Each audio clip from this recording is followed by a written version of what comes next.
Imagine this. In 2024, a group of countries representing nearly half the world's population is launching a new global payment system designed to challenge the dominance of the US dollar and the SWIFT network. This isn't just talk.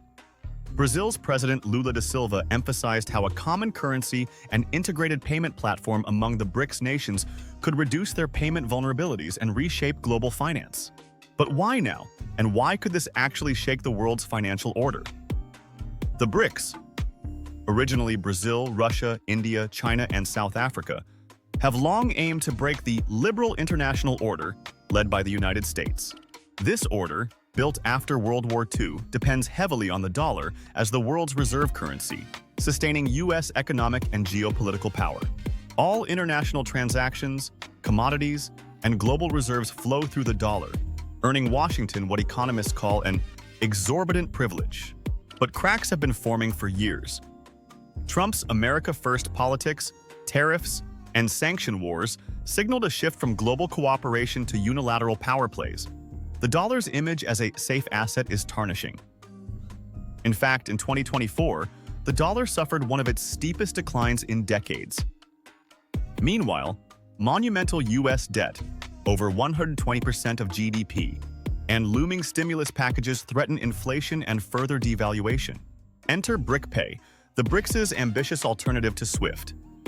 Officially endorsed during their October 2024 summit, Brickpay uses decentralization to connect existing payment systems from India, Brazil, Russia, China, and others without a single controlling hub.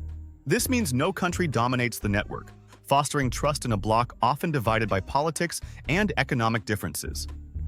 Their prototype even allows instant, low-cost transactions using local currencies, with plans to go fully operational by 2026. But here's the twist.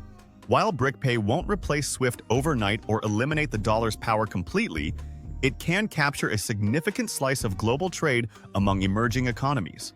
Less demand for the dollar means less U.S. leverage in global finance, potentially reshaping everything from commodity pricing to sanctions enforcement. And with the BRICS expanding, adding the UAE, Iran, Egypt, Ethiopia, and Indonesia this year, they're rapidly growing their influence both in population and economic output. What does this mean for you? If global trade moves partly away from the dollar, expect ripple effects in currency markets, inflation rates, and even your investments. Diversifying beyond traditional assets could become smarter as the global monetary landscape evolves. For financial markets, this shift pressures the U.S. to reconsider its economic policies or risk losing more ground. So, can Brickpay truly dethrone SWIFT and dent the dollar's supremacy? The answer isn't certain yet. Technical challenges and political rivalries within BRICS remain hurdles. But the direction is clear. A multipolar financial world is rising, challenging the decades-old dominance of a single currency and a centralized payment system. And here's the question I leave you with. What happens if global finance no longer revolves around the dollar? Will we see more stability through diversified alternatives or new tensions in a fragmented system? The story of Brickpay is just beginning, and what unfolds could change how money moves worldwide and ultimately how we live.